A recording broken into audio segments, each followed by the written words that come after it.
শোনো বাচ্চারা, সবাই ঠিক মতন বসো। একটু পরে হেডমাস্টার যদি জিজ্ঞেস করে মাস্টার সাহেব কেমন পড়া, সবাই বলবা সবাই বলবি যে ভালো পড়া, নাহলে এমন মারাবার যে প্যান্টে বসে পড়ে। বাচ্চারা, লোকেরা বলা বলি করে এই ক্লাসে ছাত্ররা নাকি পড়াশোনা করে না। স্যার যে বলছে মিথ্যে বলছে। মিথ্যে বলছে? স্যার আমরা এতটাই লেখাপড়া করি যে প্রশ্ন করার সাথে সাথে তুড়ি মিলে উত্তর দিয়ে দেবো। আচ্ছা বল তাহলে বাংলাদেশের রাজধানী কোথায়? এই ক্লাসের চেয়ারম্যান কে? স্যার আমি স্যার। বল এই ক্লাসে সবচেয়ে দুষ্টমি করে কে?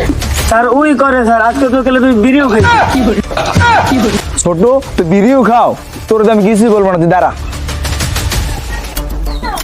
হ্যালো ছোট বাবা,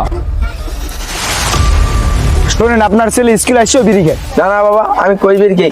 জিন্টু তুই বল আমি কই বিড়ি খাই। বাথরুমের পিছনে। শোনো বাচ্চারা, আজকে আমার মুড অনেক ভালো আছে। তোমাদের ভিতরে সবচেয়ে ভালো গান গাইতে পারে কি? ঠিক আছে, তাহলে তুমি দাঁড়াই সুন্দর একটা গান শোনো।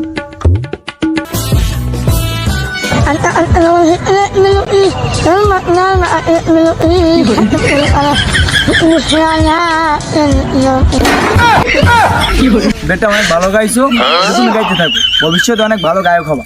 Thank you sir. বাচ্চারা বলো তাজমহল কোথায়? ওইখানে যেখানে কালকে ছিল। আচ্ছা বল কালকে কোন জায়গায় ছিল? ওইখানে যেখানে আজকে আছে। ছোট দাঁড়া, তুই এমন কোন জিনিস খাওয়ার জন্য ঘরে আনি কিন্তু খাইনি? আমার মাথা যদি এত জ্ঞান থাকতে তাহলে কি আপনার কাছে পড়তে আসতাম? ছোট তোর মধ্যে হারামি আসতো আমি দেখিনি। আইনে আপনার চেহারা দেখুন মাস্টারজি।